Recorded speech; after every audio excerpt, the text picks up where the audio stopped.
The Lord is my shepherd, not a shepherd, not one among many. My shepherd. Before we go any further tonight, I want you to sit with that word for just a moment. My. It is perhaps the smallest word in this entire psalm, and yet it carries the weight of everything. It is the word that turns an ancient poem into a personal promise. It is the word that transforms a distant, cosmic God into someone who knows exactly where you are right now, lying in the dark.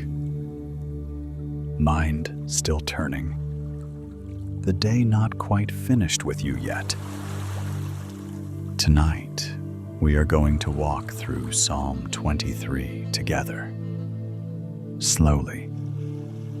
The way you would walk through a quiet field at the end of a long day, not rushing toward any destination, just letting the ground hold you, letting the air settle around you, letting the noise of everything gradually fall away. But before we begin the story, I want to ask you something. Before you close your eyes tonight, before the words carry you somewhere soft, and still tell me, where are you right now? Which city are you in? What time does the clock on your wall read? Type it in the comments below. I read every single one. And somehow, knowing that you are there, in your city, at your hour, in your particular kind of tired, makes this feel less like a broadcast and more like a conversation between two people who both needed to slow down tonight. Now, let's begin. Take a slow breath. If you are still sitting up, let yourself lean back. Let your shoulders drop away from your ears. Let your hands rest open, not holding anything. You do not need to hold anything tonight. Someone else is already holding it. Picture, if you will, the land of ancient Palestine just before sunrise. Not the Palestine of conflict and headlines that you may carry in the back of your mind.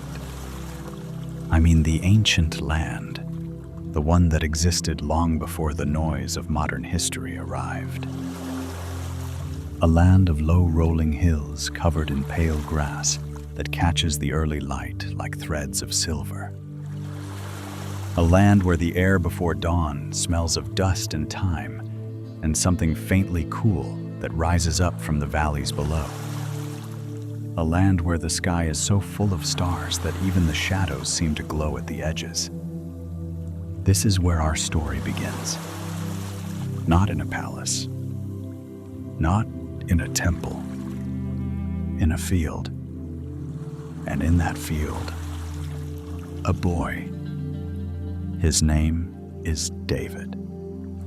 He is the youngest son of a man named Jesse, which in the social arrangements of ancient Hebrew culture means he is, in many ways, the least important person in his family. The older brothers get the inheritance, the honor, the recognition. David gets the sheep. Every morning before the sun comes over the eastern ridge, David rises, wraps his cloak around his shoulders against the early chill, picks up his staff, and walks out to where the flock is sleeping. And every evening, as the light turns orange and the shadows grow long across the hillside, he counts them one by one and leads them home. He has been doing this for years. And here is the thing about spending years in the quiet company of sheep. In the open air, beneath an unobstructed sky, you learn to pay attention to things that most people walk right past. You learn to read the land. You learn to hear the difference between the wind in the grass and something moving through it. You learn that patience is not the same as passivity. You learn, above all, that the sheep do not survive because they are clever or strong or self-sufficient. They survive because the shepherd does not leave. David will grow up to become a king. He will face armies, court betrayal, lose people he loves, make choices he will mourn for the rest of his life. But when he sits down, perhaps in his later years, perhaps on some quiet evening when the weight of the crown feels very heavy and tries to find the truest image he knows for what God is like, he does not reach for power or majesty or fire. He reaches for that boy in the field. He reaches for the shepherd. The Lord is my shepherd. I shall not want. To understand what David is saying here, you have to understand what a shepherd actually was in ancient Hebrew life. This was not a romantic or poetic profession. It was one of the most physically demanding, constantly vigilant, deeply unglamorous forms of work that existed.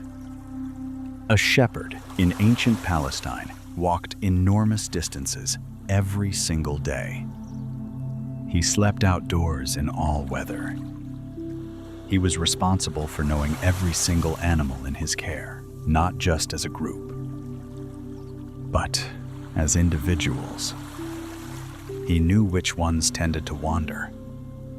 He knew which ones were nervous. He knew which ones needed to be watched more carefully at nightfall. And critically, he knew their names. In the ancient Near Eastern shepherding tradition, this was not a metaphor. Shepherds genuinely named their sheep, and the sheep genuinely recognized and responded to their shepherd's voice. Not any voice. Not any shepherd. Their shepherd. You could call to another man's flock all day and accomplish nothing. But when their own shepherd's voice came across the field, even from a great distance, they turned. They knew who they belonged to. Now sit with this for a moment, in the quiet. Because what David is saying at the very beginning of this psalm, in that single line that billions of people have read over thousands of years, is not primarily a theological argument. It is not a doctrinal statement. It is something far more personal and far more tender than that. He is saying, I am known. He is saying, there is someone who has counted me, named me, and has not walked away. He is saying, I am not navigating this field alone. How long has it been since you genuinely felt that? Not believed it intellectually, but felt it that quiet, anchoring sense of being known all the way down, past the performance and the composure and the version of yourself you show to the rest of the world? Most of us carry a version of ourselves that is exhausted by the effort of being seen only partially. We show up to our days with the capable, functional, holding it together face. We answer questions with fine and okay and not too bad. And somewhere underneath all of that, in the part that comes out mostly in the dark, When the room is quiet and the day is finally over, there is a tiredness that goes deeper than sleep can reach. It is the tiredness of not being fully known. And this is precisely where Psalm 23 begins. Not with instructions, not with requirements, not with a list of things you need to do to earn the shepherd's care. It begins with a declaration of relationship. The Lord is my shepherd. Not, the Lord will be your shepherd if you are good enough. Not, the Lord was your shepherd back when your faith was stronger. Right now, present tense, already in motion, already watching. In ancient Hebrew, the word used for shepherd here, roeh, carries within it the sense of someone who feeds, tends, and knows the flock intimately. It is an active word, a present continuous word.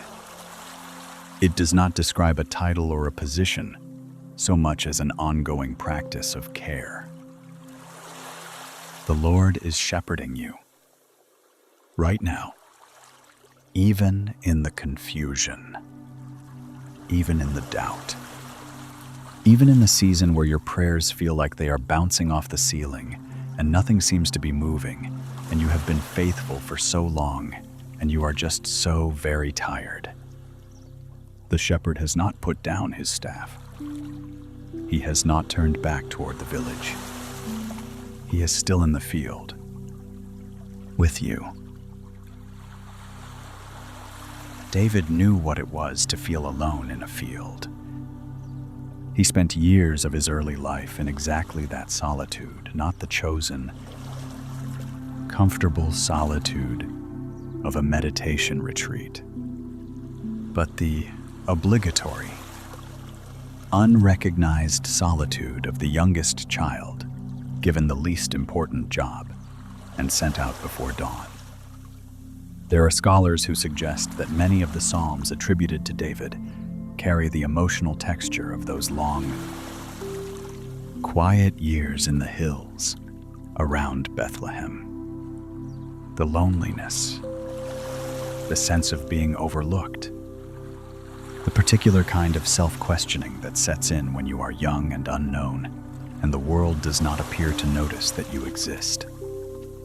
And yet, in those same fields, in that same solitude, something was forming in David that no palace could have produced. A knowledge of being accompanied, a certainty not arrogant, not loud, but bone deep and unshakable, that he was not ultimately alone in the field. That the God who had made the hills and the stars and the grass bending in the night wind was present in the field with him, not watching from a distance, present. Tonight, wherever you are lying right now, I want to offer you that same invitation. Not a theological argument, not a challenge to try harder or believe more or fix something that feels broken. Just this: you are not alone in your field. The tiredness you are carrying the specific weight of your particular day, your particular worries, your particular questions that do not have clean answers. Yet, it is all known. It has all been seen. There is a shepherd who has counted you in and has not left the field. The Lord is my shepherd. Let those words sit somewhere near the surface of your mind as we move forward tonight. Not as a verse to memorize, not as a box to check, just as a quiet truth that you are allowed to rest against. You are known. You are named. And tonight, the shepherd is still here. In our next chapter, we will walk slowly into the image that comes next.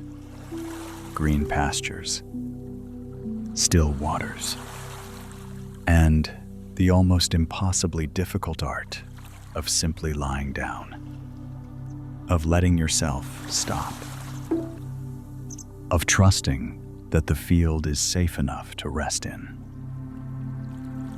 But for now, just breathe. Let your body be heavy against whatever is holding it. Let the day release its grip. The shepherd is watching.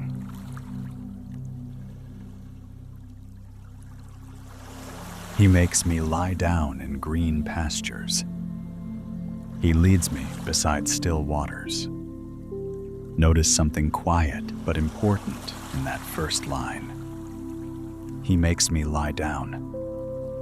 Not invites, not suggests, not gently nudges me in the general direction of rest, and then respects my decision to keep moving. Makes. And if you have ever tried to get a sheep to lie down when it does not want to, or if you have ever tried to get yourself to genuinely rest when your mind has decided it has more work to do, you will understand immediately why David chose that particular word. Rest, it turns out, is something most of us are remarkably bad at. Let the night settle around you a little more right now. If your eyes are still open, let them soften. Let the room blur slightly at the edges. Let your breathing slow, not forced, not controlled, just allowed to find its own natural rhythm, the way water finds its own level. Picture the landscape of ancient Palestine in the early morning hours. Just after the last stars have faded and before the full heat of the day has arrived. There is a valley here, cradled between two low hills, and at the bottom of the valley a wide meadow where the grass grows thick and green. This is not a tropical green, not the lush, almost artificial green of a manicured garden. This is the pale, soft, silver green of grass that has survived in a dry land because somewhere beneath it, water moves through the earth. The blades of grass are still damp with dew. When the early light touches them, they catch it and hold it. Each blade tipped with a small, perfect drop of light. The sheep are already there. Most of them are lying down. And here is something that very few people outside the world of shepherding know. Sheep will only lie down when they feel completely safe. It sounds simple. It is actually quite profound. A sheep that is nervous will not lie down. A sheep that senses a predator nearby, even at a distance. Even a scent carried on the wind will stay on its feet. Alert, muscles ready. A sheep that is hungry, or thirsty, or unsettled by conflict within the flock, will not lie down either. The act of lying down, for a sheep, is an act of complete surrender to the safety of the present moment. It means, I trust where I am. I trust who is watching. I trust that right now, nothing is coming for me. And the shepherd, the good shepherd, knows this. He has chosen this meadow carefully. He has checked it. He has walked the perimeter. He has made sure the ground is soft and dry, and the grass is good, and the air moving through it carries nothing dangerous. He has in the most literal sense, prepared this place so that his flock can lie down. He has made it safe enough to rest in. Now turn that image toward yourself for a moment. When was the last time you genuinely lay down not just your body, but all of you? When was the last time your mind actually stopped its quiet? Relentless inventory of everything unfinished, everything uncertain, everything that might go wrong between now and some future point you cannot quite see yet. For most people who find themselves awake in the late hours, the difficulty is not physical. The body is willing. The body is exhausted. The body has been asking to stop for hours.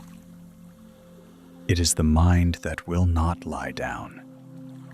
The mind that keeps the flock on its feet. The mind that has appointed itself shepherd and decided that if it stops watching, even for a few hours, something will be missed. Some danger will slip through. Some problem will go unaddressed. Some version of tomorrow will arrive that could have been prevented if only you had stayed alert a little longer tonight. And so you lie there body still, mind pacing, performing a kind of anxious vigil over your own life. David understood this, not as a theological concept, as a lived reality. There were seasons of David's life when rest felt not just impossible but irresponsible. When he was a young man, newly anointed as the future king of Israel, but still very much a hunted fugitive. He spent years moving from one hiding place to another caves, wilderness, foreign territories, always listening for the sound of approaching soldiers, always sleeping with one part of his mind still on guard. The Psalms from that period carry a particular kind of exhaustion in them. Not just physical fatigue, but the bone-deep weariness of a person who has been vigilant for so long that they have almost forgotten what it feels like to stop.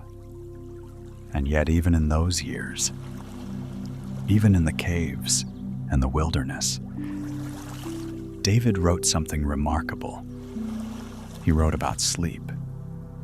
In Psalm 4, he writes, "In peace I will both lie down and sleep. For you alone, O Lord, make me dwell in safety." He is not writing that from a palace. He is not writing that from a place of comfort and security and resolved circumstances. He is writing that from somewhere dark and uncertain. As a man with enemies and no guaranteed future, and he is saying, I can lie down. I can actually sleep, because the safety I need does not come from my circumstances. It comes from who is watching. This is the green pasture, not a place without difficulty, not a life without complexity or shadow or unresolved things, but a place, an interior place where the soul has been led by someone trustworthy enough to finally, actually, lie down. He leads me beside still waters. In Hebrew, the phrase used here is me menakot, literally, waters of rest or waters of quietness. This is a very specific image, and it is worth pausing over. Sheep, unlike some animals, will not drink from rushing water. Fast-moving water frightens them. The sound of it, the unpredictability of it. The way it churns and breaks a sheep standing at the edge of a rushing stream will often simply refuse to drink, even if it is desperately thirsty. The shepherd who understands his flock knows this. He does not drag them to the nearest river and expect them to figure it out. He leads them, and that word, leads, is gentle and patient, not forceful to water that is quiet, water that is calm, water that will not startle or overwhelm, because a frightened animal cannot drink, and a frightened soul cannot receive. How often do we approach the things that are supposed to nourish us in a state of such internal noise and hurry that we cannot actually take them in? We read a few verses of scripture in the 2 minutes before we fall asleep. Half our mind already somewhere else. We say a rushed prayer in the car between one obligation and the next. Words tumbling out quickly because we have learned that prayer is something we should do. But somewhere along the way we forgot that it was also something we were invited to be present for. We go to church and sit in the pew and stand when everyone else stands and sing when everyone else sings. And we come home vaguely aware that something we needed was right there in the room. And somehow we missed it. Still waters. The shepherd does not just find the water. He finds the still water. He finds the place where the surface is calm and the sound is quiet, and the animal can actually bend down and drink. He adjusts the environment to the needs of the creature in his care, not the other way around. This is one of the things I find most quietly astonishing about this psalm, and about the God it describes. There is no impatience here. There is no divine frustration at the sheep's nervous temperament. No cosmic exasperation that the flock keeps refusing the rushing river when there is perfectly good water right there. The shepherd simply, and this word, simply, carries enormous weight, leads them somewhere else. Somewhere better suited to what they actually need. He meets them where they are. Not where he thinks they should be. Not where they were last month when their faith felt stronger. Not where the sheep 2 fields over seem to be. Right here, in this field. With this level of nervous energy, and this amount of unprocessed fear, and this particular set of things that make lying down feel unsafe. Here. The shepherd works with here. There is an old practice in contemplative Christian tradition, one that goes back many centuries.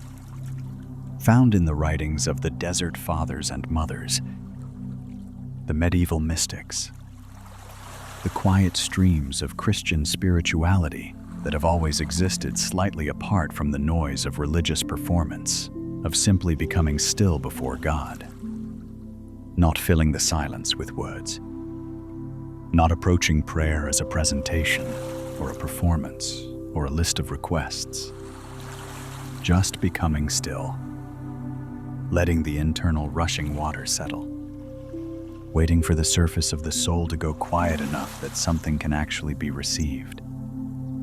It is harder than it sounds. It is also, I would gently suggest, exactly what this moment is. You did not end up here by accident tonight in this quiet, in this near dark, with these words moving slowly through the room. Something in you was thirsty. Something in you recognized that the water it had been trying to drink from all day was moving too fast. Something knew it needed to be led somewhere still. So here you are, beside still waters. You do not have to do anything with this, except receive it. Let the quiet be quiet. Let your breathing be slow. Let the water be still. In the ancient world, the hour just before dawn was considered the most sacred part of the night. The Desert Fathers called it the Vigilia, not a vigil of anxiety or watchfulness, but a vigil of waiting. The waiting that is not tense, but open. The waiting of a person who has handed the watching over to someone more capable and is now simply present in the dark, unhurried, unafraid. This is the green pasture. This is the still water. This is what it feels like when the shepherd has done his work and the sheep finally, slowly, with a long exhale, lies down. Let your body be heavier now. Let the pillow hold your head. Let the darkness be soft rather than watchful. You are in the meadow. The grass is cool and damp beneath you. Somewhere nearby, water moves quietly over smooth stones. Barely a sound, more of a presence than a noise, a soft, continuous murmur that says, safe, safe, safe. The shepherd is there. You do not need to see him. You do not need to call out to him. His presence is the reason the meadow feels like it does, wide and unhurried and lit at the edges with the softest possible light. He has made it safe enough to lie down. So lie down. In our next chapter, we will move into something even more interior. The quiet, often unnoticed work that happens when we finally stop. The restoration that begins not with effort, but with surrender. The way the soul, given half a chance to rest, begins to find its way back to itself. But for now, let the still water hold you. Let your thoughts drift like leaves on that quiet surface, not grasped at, not followed, just noticed and released. The pasture is green. The water is still. And you are exactly where you are supposed to be tonight.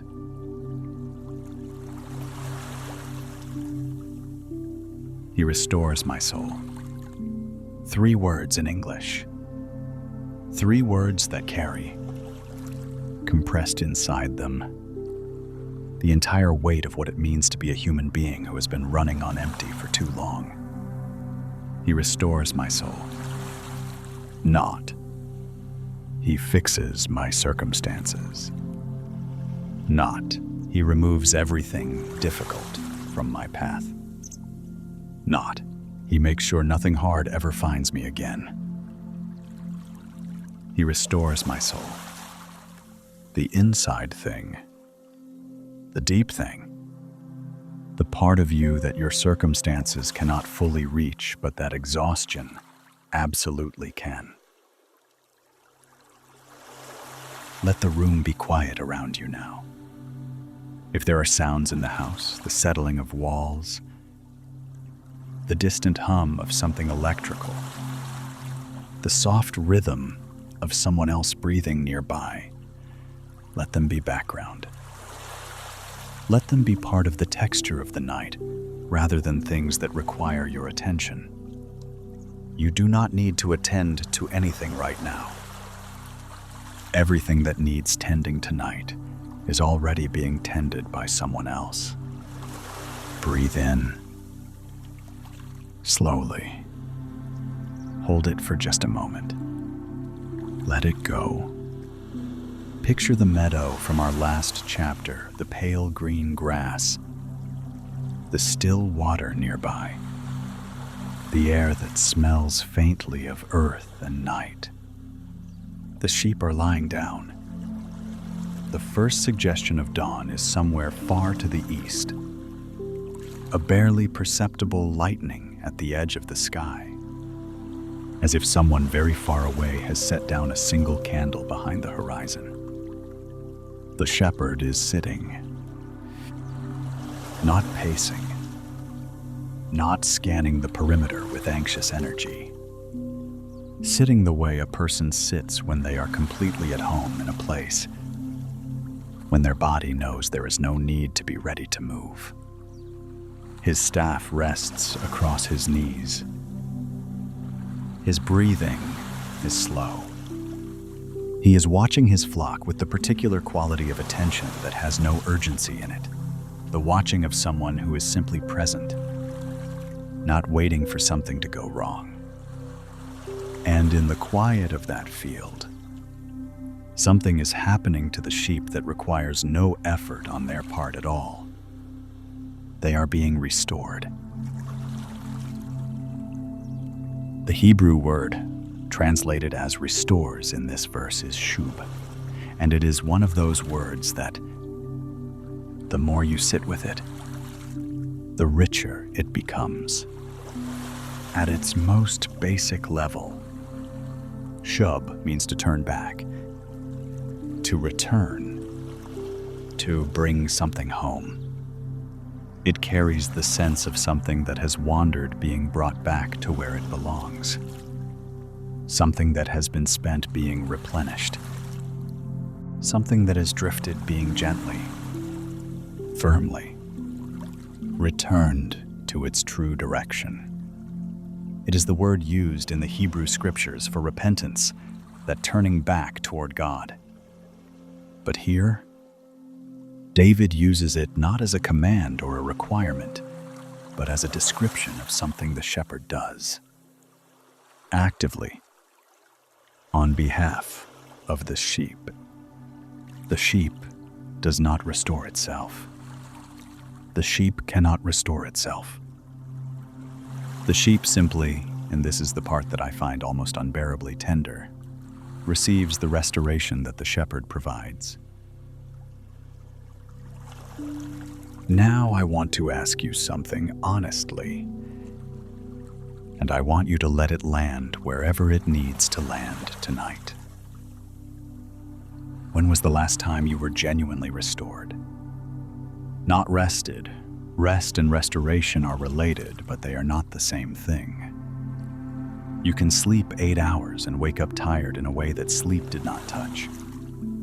You can take a vacation and come home more depleted than when you left, because you brought all of your unresolved internal weight with you and carried it across a different set of time zones. Restoration is something deeper than rest. Restoration is what happens when the thing that was running out gets refilled, when the thing that was bent gets gently straightened, when the thing that had gone silent, the interior quiet place where you used to feel alive and present and like yourself, begins, slowly and tentatively, to speak again. Most of us know exactly what it feels like when our soul needs restoring. We just do not always have the language for it. It feels like going through the motions of your own life. It feels like being slightly outside yourself, watching yourself respond and function and produce and show up. But from a small distance, as if there is a pane of glass between you and your own experience. It feels like the prayers that used to come naturally, now requiring enormous effort to form. Like the things that used to move you, no longer quite reaching you. Like a color that has slowly, imperceptibly faded, and you only notice how much it has faded when you stumble across an old photograph and see how vivid it once was. This is the soul that needs restoring. And David, who knew this feeling not as a metaphor, but as a lived reality, looked at the work of a shepherd with his flock and said, That is what God does for this part of me. David's life, by any measure, contained an extraordinary amount of depletion. As a young man, he lived for years as a fugitive hunted by King Saul, separated from his closest friend, Jonathan, sleeping in caves and wilderness places, never certain that morning would bring safety rather than soldiers. The emotional and spiritual toll of that season is written all through the Psalms from that period. In Psalm 22, he writes words that will be echoed centuries later from a cross. My God, why have you forsaken me? In Psalm 31, he describes himself as a broken vessel. In Psalm 69, he says, The waters have come up to his neck. This is not the language of a man for whom faith has been easy and uncomplicated. This is the language of a man who has stood at the edge of spiritual emptiness and looked down. And yet, David also wrote Psalm 23.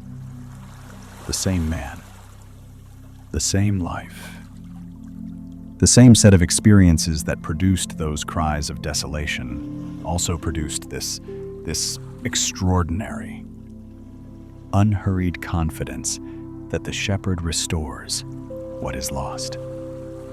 That the soul, however depleted, is not beyond the reach of the one who tends it. How? In the ancient practice of shepherding, one of the most important things a shepherd did after a long journey after the flock had been driven through difficult terrain, through heat and dust and rough ground, was to find a place to simply stop, not move them on immediately to the next pasture, not keep them walking because there was still daylight left and distance still to cover. Just stop. Let them graze. Let them rest. Let the landscape of calm and safety work on their nervous systems over time. The shepherd understood something that our productivity-saturated world has largely forgotten, that living creatures are not machines. They do not refuel instantly and return immediately to full capacity. Restoration takes time. It requires stillness. It requires the absence of demand. It cannot be rushed, and the Good Shepherd does not rush it. He sits in the field, and he lets time do what time, in the hands of God, does remarkably well. It heals. It replenishes. It allows the depleted thing to gradually, quietly, find its way back to fullness. There is a particular kind of grace in being cared for by someone who is not in a hurry. Think about the people in your life who have genuinely restored you, not fixed you, not solved your problems, not given you a list of things to do differently, but actually restored something in you that was running low. Almost always, those people shared one quality. They were not in a hurry with you. They had time. They sat down. They did not check their phone. They let silence be comfortable rather than something to fill. They made you feel, without saying it directly, that you were not too much, that your tiredness was not an inconvenience, that the depleted version of you was as welcome as any other version. They were, in their own small, human way, practicing something of what this psalm describes. The God of Psalm 23 is not in a hurry with you. He does not look at the depleted version of you, the version that cannot seem to pray consistently or feel much during worship, or summon the energy for the spiritual life that you used to have with impatience or disappointment. He looks at it the way the shepherd looks at the tired sheep in the morning meadow, with recognition, with steadiness, and with the absolute intention of restoration. He has seen this before. He knows exactly what to do. There is something else hidden in this verse that I want you to carry with you tonight. He leads me in paths of righteousness for his name's sake. That phrase, "for his name's sake," is one of the most quietly liberating things in the entire psalm, and it tends to slip past us without receiving the attention it deserves. For his name's sake, not for your performance's sake. Not because you have been consistent enough. Not because your faith has been strong enough, or your prayer life disciplined enough, or your spiritual record impressive enough. For his name's sake. The restoration of your soul is something the shepherd does because of who he is, not because of what you have managed to produce. His faithfulness is not contingent on your faithfulness. His commitment to leading you in the right direction does not expire when your capacity to follow perfectly runs out. He does it because it is his nature to do it. Because the Good Shepherd does not abandon depleted sheep. Because the integrity of who he is, his name, his character, the very essence of what makes him him, is bound up in the tending of the flock that belongs to him. You belong to him. Therefore, you will be tended, not when you are restored enough to deserve it. Now, tonight, in exactly the state you are in right now, I want you to try something as you lie here in the quiet. Not an exercise, not a spiritual discipline, just a small, gentle act of receiving. Place one hand on your chest, if you would like to. Feel the slow rise and fall of your own breathing. Feel the warmth of your own skin. And for just a moment, let yourself be aware of the fact that you are, right now, being sustained by something you did not arrange and cannot maintain by effort. Your heart is beating. Your lungs are working. The 10,000 intricate systems of your body are quietly, faithfully, continuing to do what they do, not because you are managing them, but because something beyond you is holding them in motion. This is the shape of grace. This is what restoration feels like at its most elemental. Not something you do, but something you receive.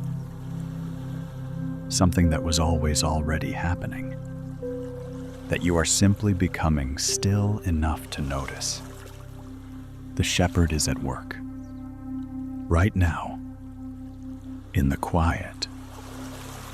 In the dark. In the field where you are lying. Finally, with your eyes soft and your breathing slow and the long task of the day released, at last, from your shoulders, he restores my soul. Let him. You do not need to help with this.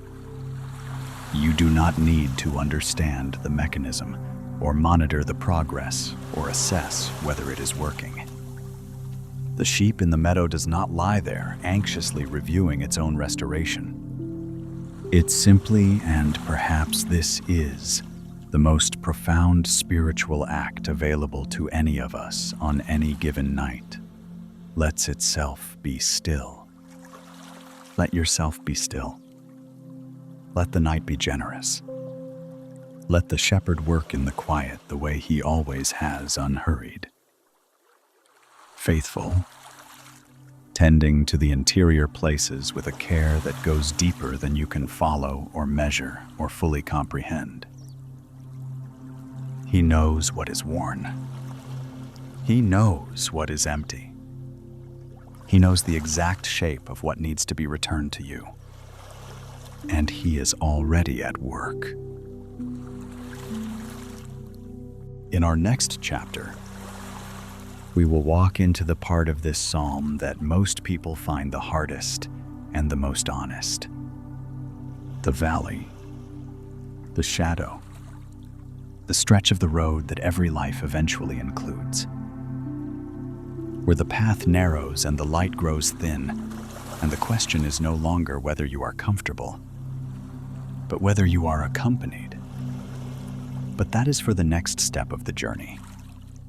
For now, rest in the meadow. The grass is soft. The water is still. And something in you that has been running low for longer than you perhaps realized is, even now, in this quiet, beginning to be refilled. Sleep is near. Let it come.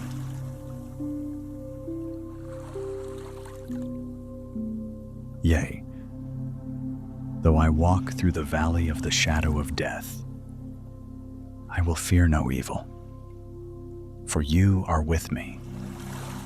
Your rod and your staff, they comfort me. Notice what David does not say here. He does not say, though I occasionally glimpse the valley from a safe distance. He does not say, though I hear rumors of the valley from people who have passed through it. He does not say, though I am protected from the valley by the goodness of my faith. He says, though I walk through it. Present tense. First person. Boots on the ground.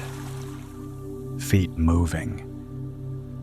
The valley walls rising on either side. The light going thin and gray overhead. He walks through it.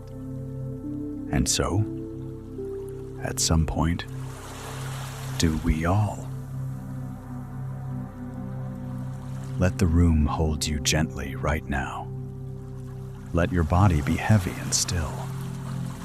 Let your breathing be slow and even in through the nose. A long, soft exhale through the mouth. The way the body naturally breathes when it finally trusts that it can stop holding itself together.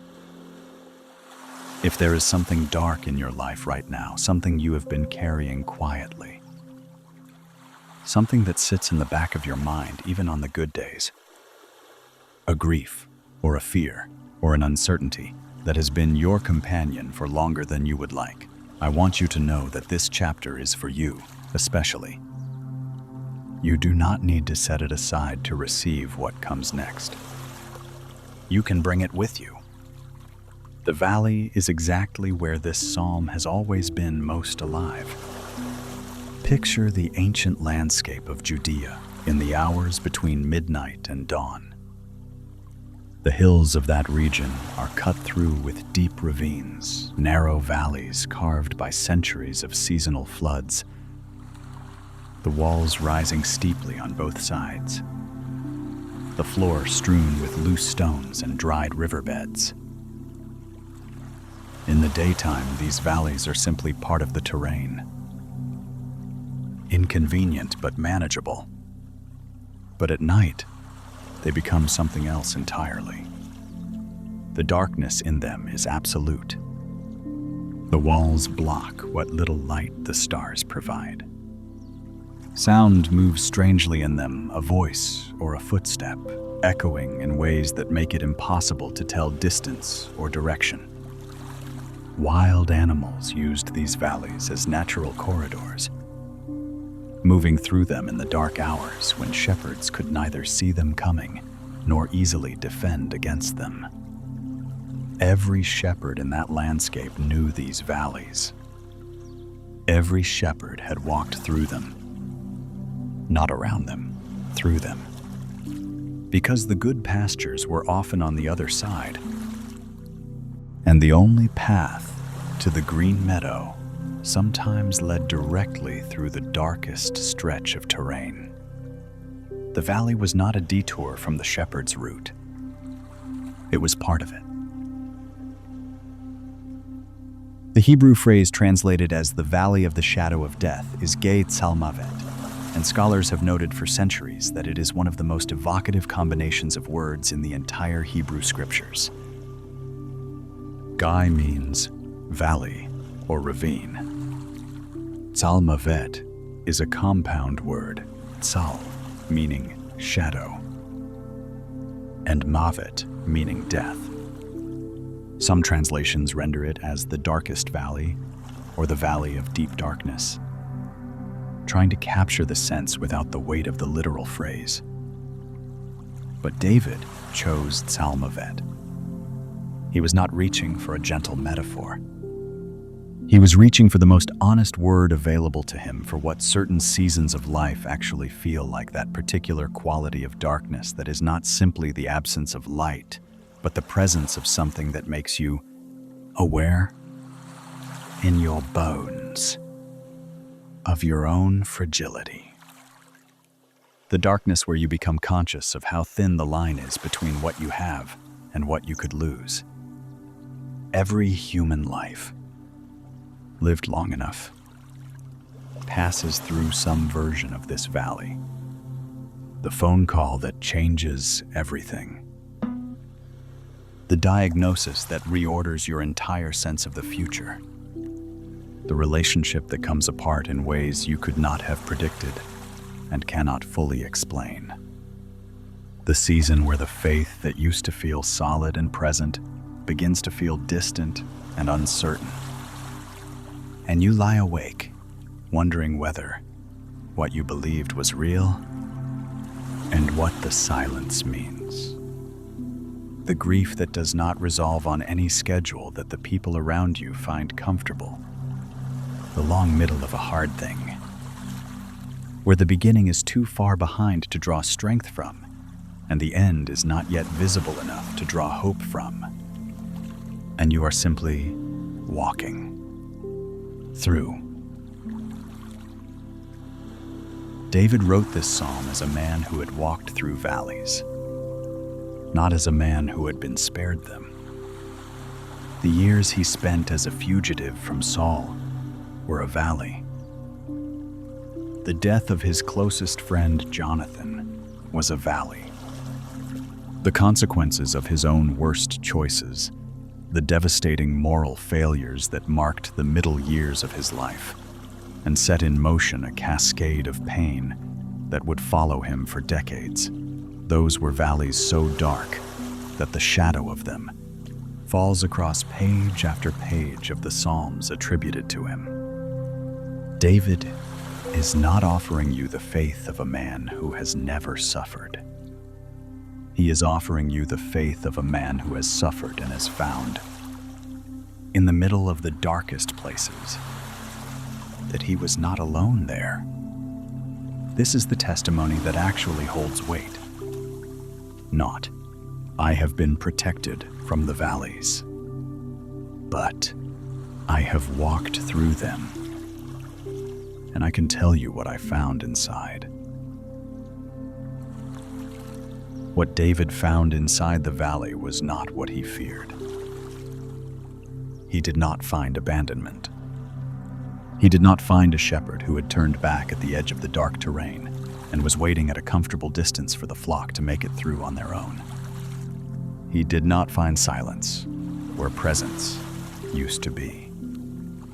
He found the rod and the staff. Your rod and your staff, they comfort me. Now, These are words that have been read at bedsides and funerals and in hospital waiting rooms for thousands of years. And they have carried people through some of the hardest moments a human life can contain.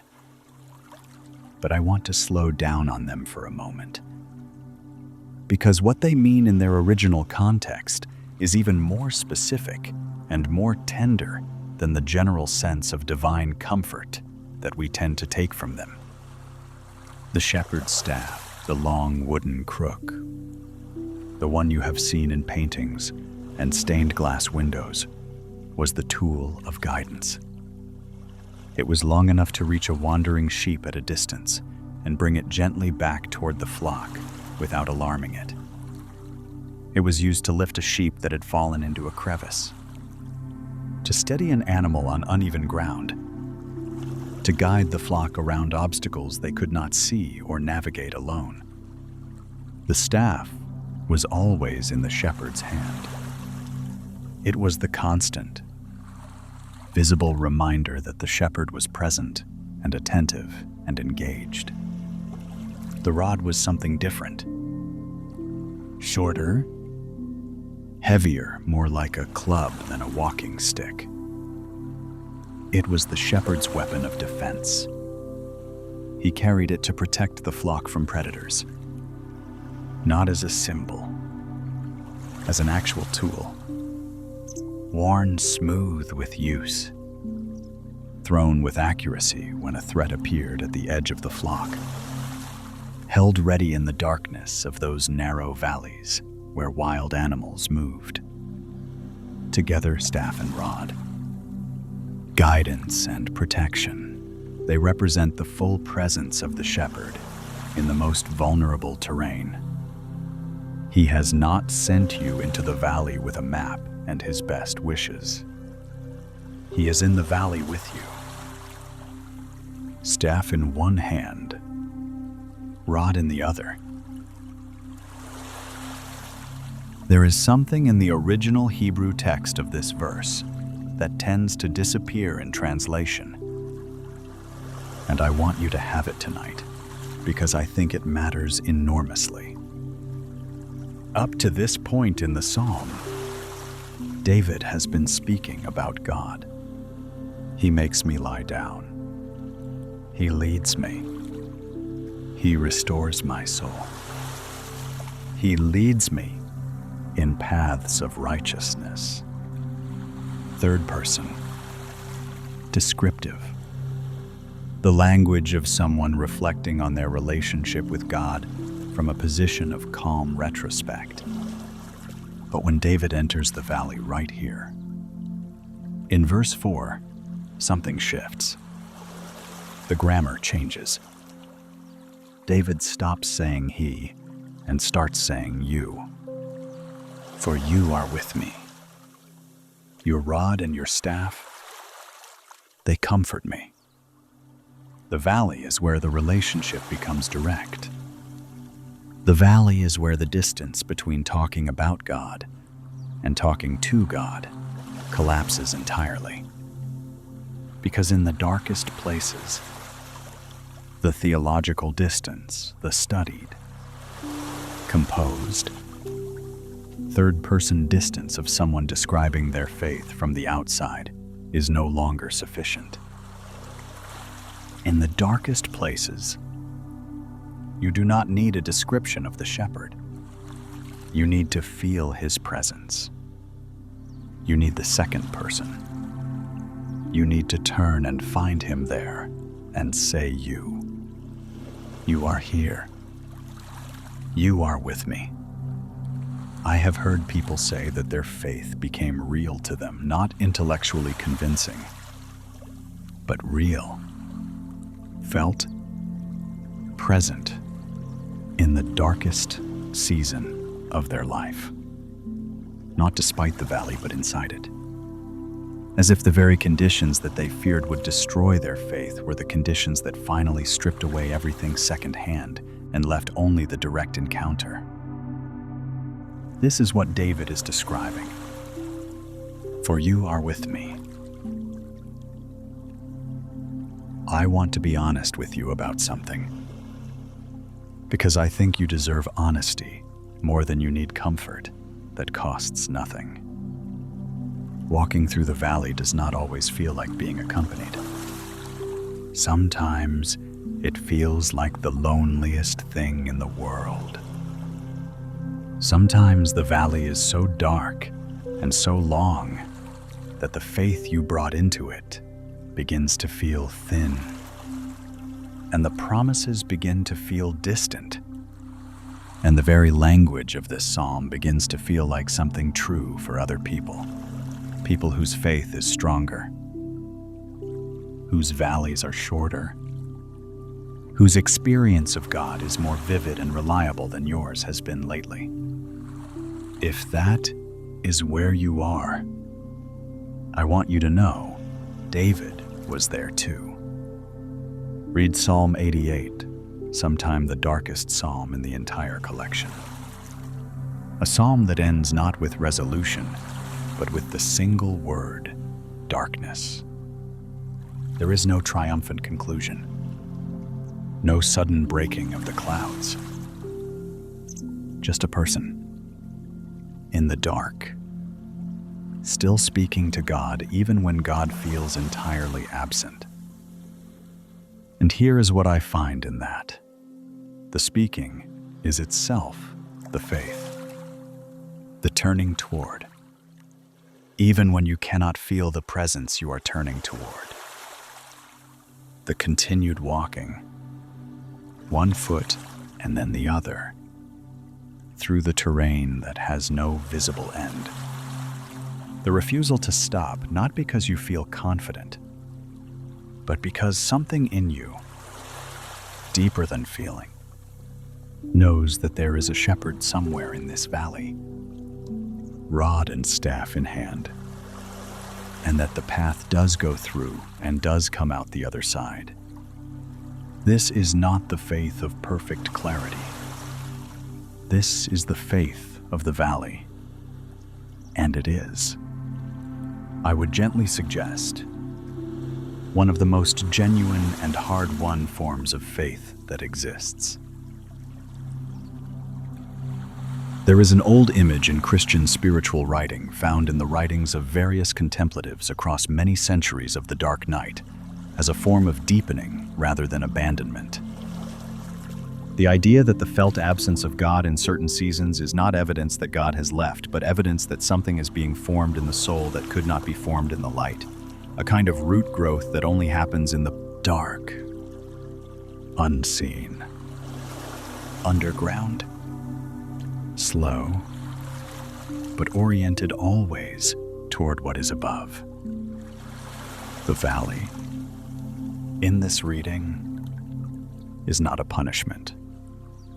It is a passage, and the shepherd who leads his flock through it is not leading them into the dark as a destination.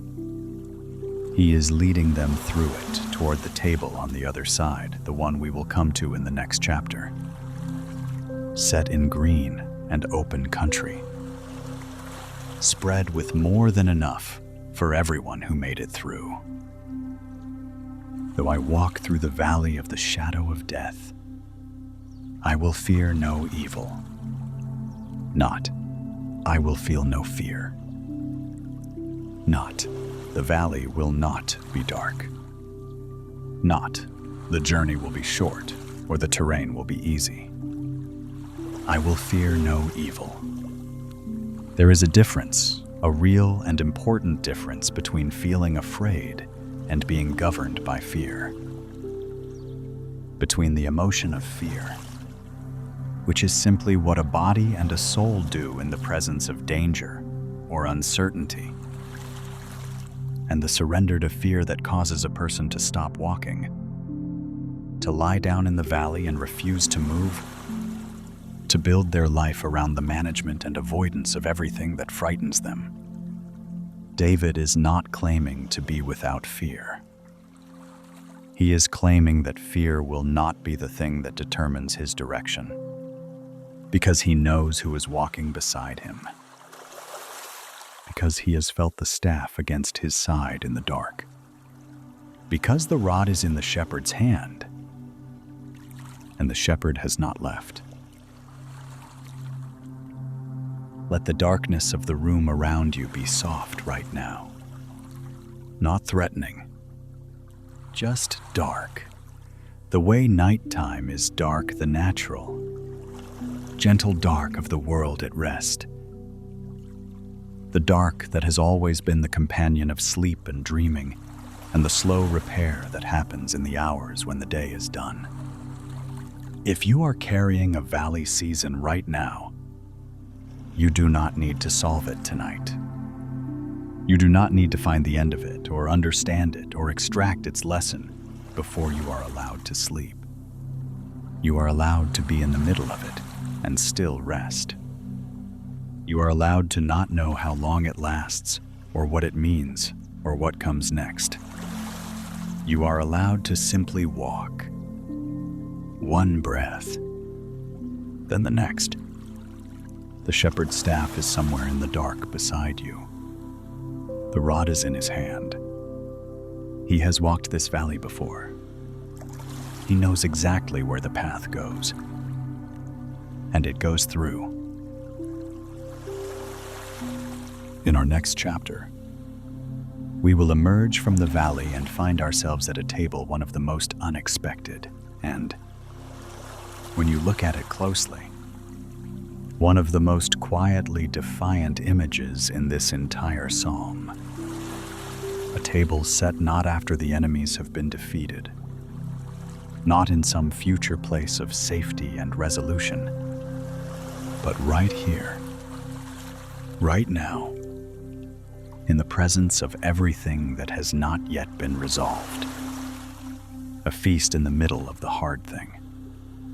But that is the next step. For now, walk slowly. The shepherd is beside you. The valley does not last forever. And the dark, tonight, is soft.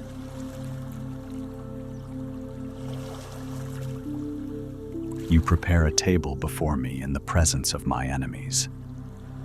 You anoint my head with oil. My cup runs over. I want you to sit with the strangeness of this image for a moment. Not the comfort of it. Not the reassurance of it. The strangeness of it. Because if you read this verse carefully, if you actually let it land rather than sliding over it on the way to the familiar ending, you will notice that David does not say, "The enemies have been defeated." He does not say the difficult circumstances have been resolved. He does not say that God waited until everything was safe and sorted before setting out the table. He says the table is prepared in the presence of the enemies. They are still there. The hard thing is still there. The unresolved situation, the ongoing difficulty, the person or circumstance or interior struggle that has been wearing you down, it has not been removed. It has not been placed conveniently out of sight. It is present, somewhere in the frame of the scene. As the table is being set and the oil is being poured and the cup is being filled until it runs over the rim, the feast happens anyway. Let the room be very still around you now. Let your body sink a little deeper into whatever is holding it. Feel the weight of your own limbs, the pleasant heaviness that comes when the body finally stops anticipating, stops preparing, stops holding itself ready for the next thing. Let your breathing be long and slow. Picture the landscape of ancient Palestine in the late afternoon, when the angle of the light turns everything golden and the shadows grow long and warm across the hillside. The valley is behind you now. You have come through the narrow places and the deep shadows, and the terrain has opened out again into wide, level ground where the air moves freely and the sky is enormous overhead. And here in this open place, in this generous light, there is a table. Not a grand table, not a palace banquet. A simple table, set on the ground, spread with bread and oil and wine, the kind of meal that a shepherd would prepare for himself and his flock at the end of a long journey. The kind of meal that says, we have come through something, and we are still here, and that is worth marking. This is the table David is describing. To understand the full weight of this image, you need to understand something about the ancient Near Eastern practice of hospitality. In the culture of ancient Israel and the surrounding peoples, the act of sharing a meal with someone was one of the most binding social acts that existed. To eat at someone's table was to enter into a relationship of mutual protection and care. The host who set out food and drink for a guest was making a declaration not just of welcome, but of responsibility. I will not let harm come to you while you are at my table. You are under my protection. Whatever threatens you, threatens me. This was not a casual social convention. It was a covenant. And the enemies who were present while the table was being set, they knew exactly what that table meant. It meant this person is not alone. It meant there is a host here. And the host has resources. And the host has made a commitment. It meant whatever you were planning to do, you are going to have to go through the one who set the table first. The table in the presence of enemies is not a scene of naive optimism, pretending the enemies do not exist. It is an act of extraordinary, grounded confidence, the confidence of someone who knows that the host at this table is more powerful than anything arranged against them, and who therefore sits down and eats calmly and completely, while the threatening things remain in view. This is the peace that passes understanding, not the peace of resolved circumstances, the peace of knowing who set the table. I want to be honest with you about something that I think is one of the most misunderstood aspects of the Christian life, and one of the most quietly damaging. There is a version of faith, very common, very understandable, very human, that operates on a kind of deferred satisfaction model. The idea, held sometimes consciously and sometimes just below the surface, that the good things of God are waiting for us on the other side of the hard things, that the feast comes after the fasting, that the peace comes after the storm passes, that the joy comes after the grief resolves, that God's blessing is what you get when you have successfully navigated the difficulty, and until then, you are in the waiting room. And the waiting room is gray and bare, and you are just trying to get through it. And then you read this verse, and you realize that David is describing something that completely upends that model. The table is not waiting for you on the other side of the enemies. The table is in the presence of the enemies. The anointing is not reserved for when the threat has passed. The cup does not wait to overflow until everything is safe and resolved. The abundance is here, in the middle of the hard thing, In the unreduced presence of everything that has not yet been fixed or defeated or removed. This is not a promise that the enemies will be quickly dispatched. This is a promise that you will not go hungry while they are still there. David knew this from experience in a way that was searingly specific. There was a period in his life, the years after his anointing as the future king, but before Saul's death, the years when he was simultaneously chosen and hunted, when he lived in a state of almost perpetual tension. The kingdom that was meant to be his was currently occupied by a man who wanted him dead. The future that God had promised him was real. He believed that. He clung to that. But the present was dangerous and uncertain and exhausting in ways that no amount of theological confidence could fully insulate him from. And yet, in the Psalms from that period, alongside the cries of anguish and the honest confessions of fear, there are also moments of extraordinary, almost inexplicable joy. Moments where David describes tasting something good, something real and present and immediate, not deferred to a safer future, but available right now. In the middle of the wilderness,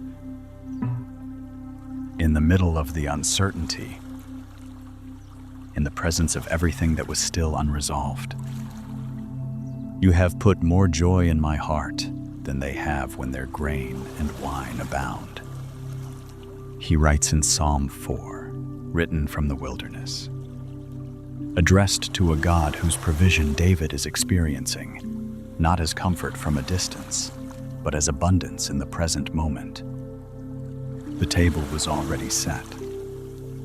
Even then, even there. You anoint my head with oil.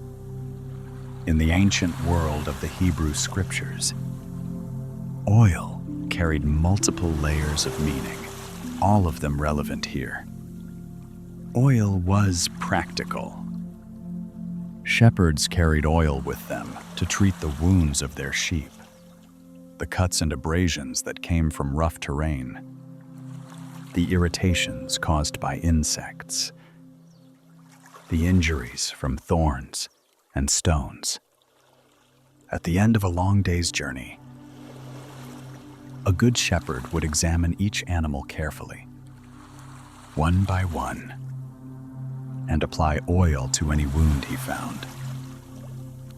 It was an act of meticulous, patient, individual care, not a general treatment applied to the whole flock at once. Each sheep, each wound, each specific place where the journey had left its mark. Oil was also sacred.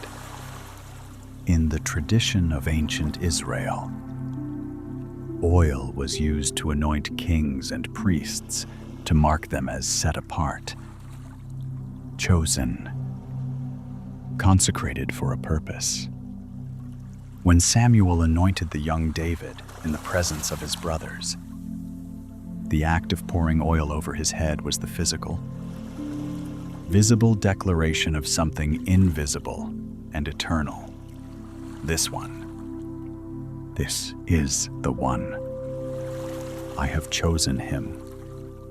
And the choosing is real, and no amount of present difficulty can undo it. And in the context of ancient hospitality, oil poured on the head of a guest was a mark of honor. It said, "You are welcome here. You are valued here.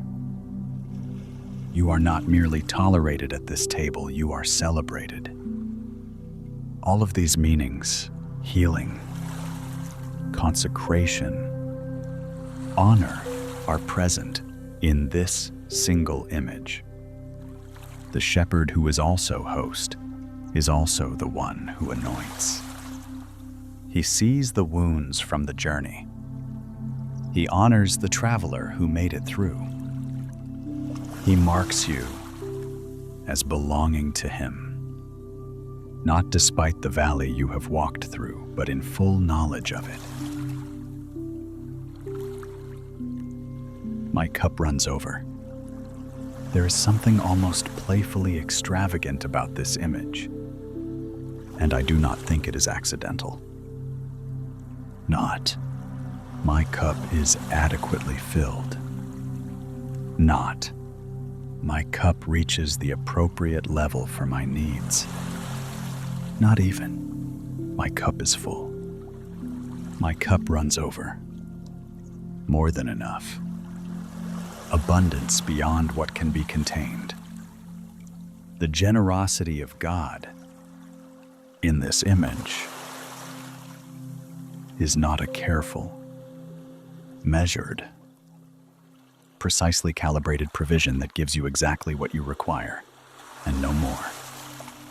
It is the generosity of someone who fills the cup until it spills, until it runs down the sides, until the table beneath it is wet with overflow. This is the character of the host. This is what it means to be at this table. I want to bring this close to you tonight, not as a theological concept to file away, but as something you can actually feel the shape of in this quiet room. Think for a moment about the enemies that are present in your life right now. I do not mean this as a dramatic or combative framing. I simply mean, what are the things that are still there? Still unresolved? Still sitting at the edge of the frame of your life? The financial uncertainty that has not yet resolved. The health situation that is still developing. The relationship that is still strained. The question about your future that does not yet have a clear answer. The grief that is still present, not as acute as it once was, but still there. A quiet ache at the edges of ordinary days. These are the enemies in the presence of whom the table is being set tonight. And the invitation, the quiet, unhurried, extraordinarily generous invitation is not to wait until they are gone before you sit down. The invitation is to sit down now, to receive now, to let the oil be poured now on the specific wounds of the specific journey you have actually taken, not the idealized journey you wish you had taken, or the more impressive journey you think you should have managed. Your actual journey, your actual wounds, your actual cup running over. There is a posture that I want to describe, and I want you to see if you can find it in your body right now, even slightly. It is the posture of someone who has arrived at a table after a long journey and has sat down and is allowing themselves to be fed. Not performing gratitude. Not analyzing the food. Not thinking about the next journey, or monitoring the perimeter, or reviewing the valley they just came through. Just sitting. Receiving. Letting the warmth of the meal and the ease of the chair and the company of the host be what they are, without complicating it. This is the posture of my cup runs over. This is what it feels like to be at this table. Let your hands be open. Let your shoulders be down. Let the back of your head rest fully against whatever is beneath it. You are at the table. The host has prepared it. The cup is already full. In the traditions of ancient Israel, A shared meal did not end abruptly. Guests did not eat quickly and leave. The meal was unhurried, a long, slow, generous affair that moved through courses and conversation and silence that allowed people to settle into each other's company over hours rather than minutes. The host kept refilling. The guest kept receiving. The evening moved at its own pace, and nobody rushed it toward its end. This is the pace of tonight. This is the pace of the table that has been set for you in this quiet. You do not need to rush through it toward sleep, or toward tomorrow, or toward the resolution of anything that is still unresolved. You are allowed to simply be here, at this table, in this unhurried evening, letting the host do what hosts do tend: provide, pour, fill, refill, and remain. The enemies are still there, somewhere in the distance, but you are at the table. And the table, tonight, is enough. More than enough. More than you can hold. In our final chapter, we will come to the end of the psalm and to the most intimate, most quietly astonishing conclusion that David could have written. Not a grand triumph, not a theological declaration, just a man, at the end of a long life of shepherding and being shepherded, looking back at the road he has traveled and saying something so simple and so complete that it has been carrying people home for 3,000 years. Surely goodness and mercy shall follow me all the days of my life. But first, stay at the table a little longer. Let the cup be full. Let the oil be poured. Let the evening be long and generous and unhurried. You are here. You are held. You are fed.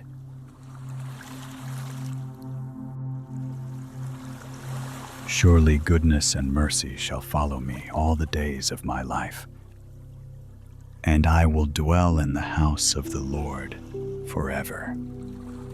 We have come a long way tonight. We began in a field before dawn, with a boy and his sheep, and the slow, unhurried discovery that the God of the universe is the kind of God who knows your name. We walked through green pastures and sat beside still water and learned, again, what it feels like to actually lie down. We moved through the quiet interior work of restoration, the deep, unhurried replenishment that happens when we finally stop trying to refill ourselves and simply allow ourselves to be refilled. We walked through the valley, in the dark, with the rod and the staff and the second-person presence of a shepherd who does not hang back at the edge of difficult terrain. And we sat at a table, a generous, extravagant, overflowing table set, not after the hard things were resolved, but right in the middle of them. And now we arrive here, at the end, which is, in the way of all good endings, also a beginning. Let the quiet of the room settle around you completely now. Let your body be as heavy as it wants to be. Let your eyes, if they are not already closed, find their way gently shut. Let the sounds of the night, whatever they are, Wherever you are, be soft and distant and unthreatening. Just the ordinary sounds of the world at rest. Just the world doing what it does in the dark hours. Quietly and without requiring anything of you. Picture the landscape one final time tonight. It is evening now, a different evening than where we began. Later in the day, the light lower and warmer and more golden. The hills of ancient Palestine are settling into the colors of dusk, pale gold, deep amber, the long purple shadows that come in from the east as the sun moves toward the western horizon. The air is cooling. The sheep are close together now, the way they gather instinctively as the light fades, drawing comfort from each other's warmth. And David, older now, in this imagining sits at the edge of the flock and watches the light change. He has been thinking. He has been looking back. And what he sees? When he looks back over the long road of his life, the years in the fields, and the years in the wilderness, and the years in the palace, and the years of failure, and the years of grace, is not what he might have expected to see. He does not see a story of unbroken triumph. He does not see a life without shadow or loss or consequence. What he sees, trailing behind him, all the way back to the beginning, moving through every terrain the road has passed through, present in every season whether he noticed it at the time or not, is something he names with two words: goodness and mercy. In Hebrew, these two words are tov and hesed. Tov, goodness, is a broad, generous word. It is the word used in the opening pages of Genesis when God looks at the created world and calls it good. It carries the sense of something that is fundamentally right, fundamentally wholesome, fundamentally oriented toward life and flourishing. When David says goodness has followed him, he is saying that the bias of his life, the underlying current running beneath even the hardest seasons, has been toward good. That the God who was guiding his story was not neutral or indifferent, but actively, persistently oriented toward his flourishing. Hesed, mercy, or loving kindness, is perhaps the single most important word in the entire Hebrew scriptures for describing the character of God. It is almost impossible to translate fully into English because it carries within it several concepts at once: steadfast love, covenant faithfulness, loyal mercy, the kind of commitment that does not waver based on the performance of the one being loved. Hesed is what a good parent has for a child, not the conditional approval that must be earned and can be lost, but the foundational, prior, unconditional orientation of love that was there before the child did anything to deserve it and remains there regardless of what the child does next. Surely goodness and hesed shall follow me all the days of my life. All the days. Not the good days. Not the days when my faith was strong. Not the days when I made the right choices and prayed consistently and showed up well. All the days of the wilderness, the days of the valley, the days when the cup felt very far from overflowing and the table felt very far away. The days when the sheep were restless and the terrain was rough and the light was thin and everything in David's life was the opposite of green pastures and still water. Those days too. Goodness and mercy following. I want to linger on that word follow for a moment, because in the original Hebrew it carries a nuance that tends to get softened in translation. The word used here is radif, and it does not mean a gentle, casual accompanying. It means to pursue, to chase, to follow with intention and persistence, and the clear determination not to let the one ahead get away. Surely goodness and mercy shall pursue me all the days of my life. This changes the image considerably. David is not saying that goodness and mercy will be available to him if he seeks them out diligently. He is not saying they will be waiting patiently somewhere behind him if he ever gets around to turning back. He is saying they are chasing him.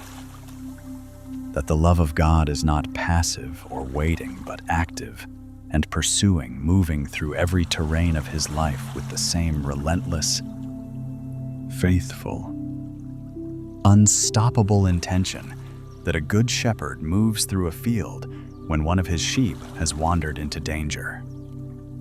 The God of this psalm does not wait for you to come to your senses and make your way back. He comes after you.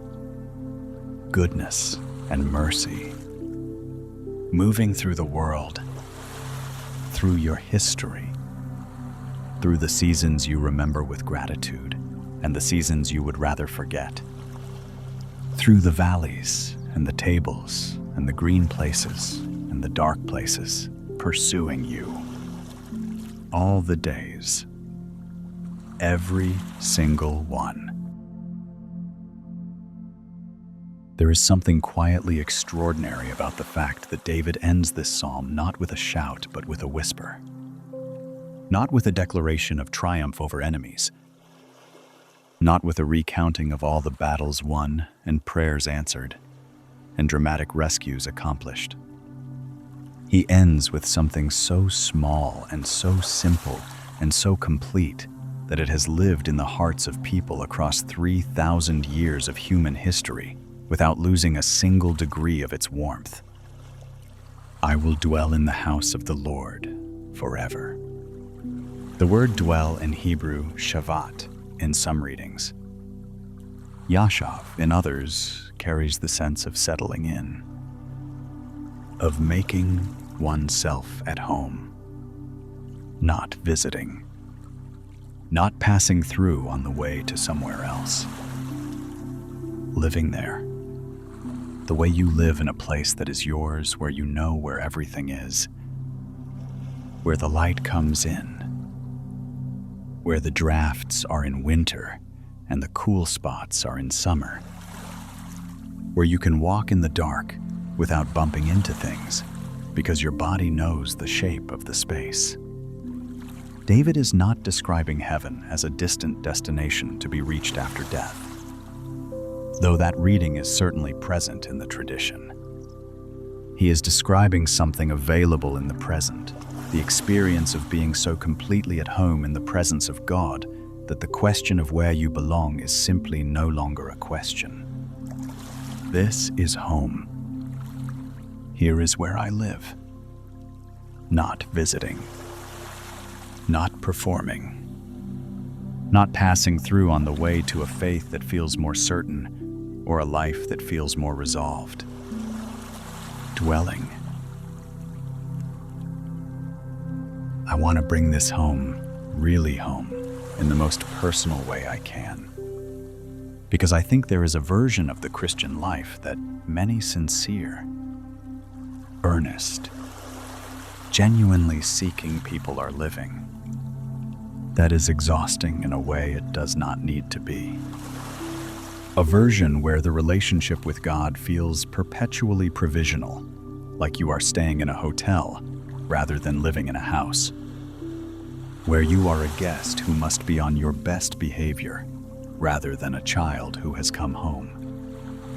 where the sense of belonging is something you must continually re-earn through the quality of your devotion, the consistency of your prayer life, the robustness of your faith in difficult seasons.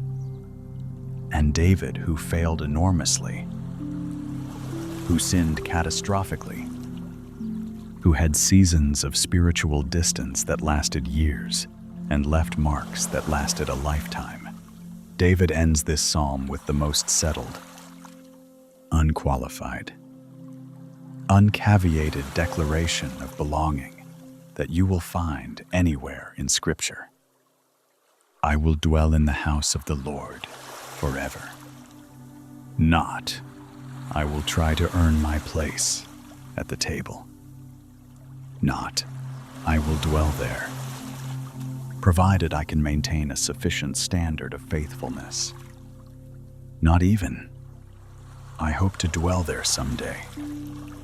If things go well, I will dwell. Present, future, certain, unhurried, already begun. The shepherd has brought him home.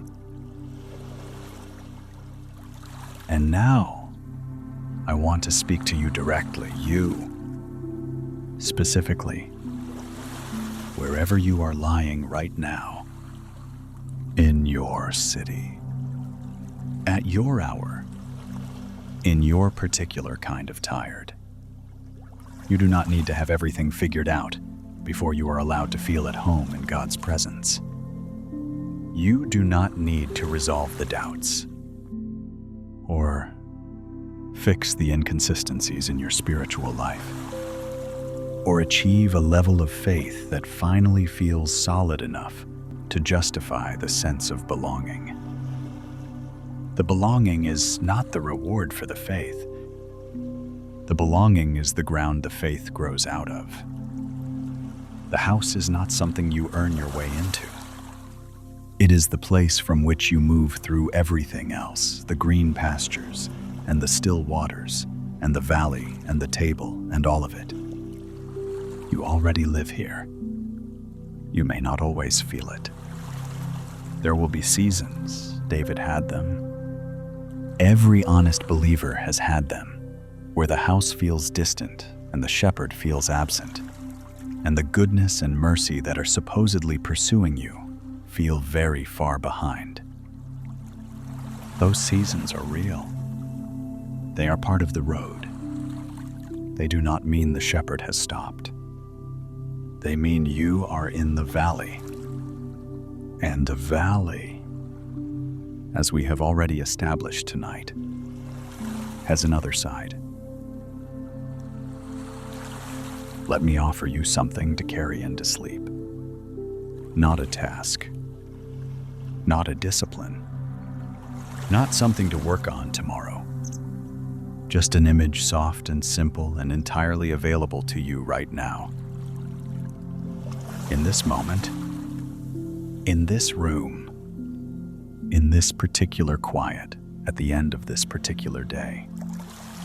The house of the Lord, in the imagery of ancient Israel, was first and most essentially a place of presence. The temple, and before it the tabernacle. The tent in the wilderness, where the people camped around the manifest presence of God, was not primarily a building or an institution. It was a location defined entirely by who was there. The building was just the container. The presence was the point. And the presence, the hesed, the faithful, pursuing love, the goodness that has been following you through every terrain of your life is here tonight. In this room, in this quiet, in the slow, patient rhythm of your own breathing. You are already in the house. You are already home. So let your body be completely still now. Let your mind release whatever it is still loosely holding the trailing edges of the day the low hum of tomorrow's concerns, the half-formed thoughts that have been circling just at the edge of sleep. You do not need them tonight. They will be there in the morning if they are truly needed. For now, let them go. Let them drift, the way leaves drift on still water noticed, and then past, and then gone. Breathe in, slowly, all the way down. Hold it just a moment, just long enough to feel the fullness of it. The simple, extraordinary fact of air in your lungs. Life in your body, this night around you like a gift. And breathe out. Long, slow, complete. The shepherd is here. He has been here all along through every chapter of tonight and every chapter of your life. Through the green places and the dark places. Through the seasons of abundance and the seasons of bare sufficiency. Through the days when following him felt natural, and the days when it felt like something you were doing entirely by will, with no felt sense of his presence at all. He has not moved. Goodness and mercy have been pursuing you since before you knew their names. The table has been set tonight, right now, in the presence of whatever is still unresolved in your life, and there is more than enough at it. More than you can contain. More than runs over the rim and pools on the table, and keeps coming. The valley, wherever you are in it, goes through. The still water is here. The green pasture is here. And the house you have always been trying to find your way back to. The home that your soul has been homesick for, through every season of searching and striving and trying to be enough. The house is here too. You are in it. You have always been in it. Surely goodness and mercy shall follow me all the days of my life. All the days. This day. This night. This breath. Close your eyes now. If they are not already closed, let the darkness be warm. Let the silence be full, rather than empty, full of the presence that does not need to announce itself. That simply is. The way the shepherd simply is in the field. Steady and watching, and not going anywhere. You are known. You are named. You are fed. You are anointed. You are followed, pursued. Relentlessly and faithfully, and with more love than you can hold by goodness and mercy. All the days. And tonight, in this quiet, in this room, in this body that is finally letting itself be still, you are home. Sleep now. The shepherd is watching. The field is safe. The night is gentle. And you, exactly as you are. Exactly where you are. With everything still unfinished and everything still held and everything still somehow moving toward the good. You are loved. Completely. Without condition. Without end. And I will dwell in the house of the Lord forever.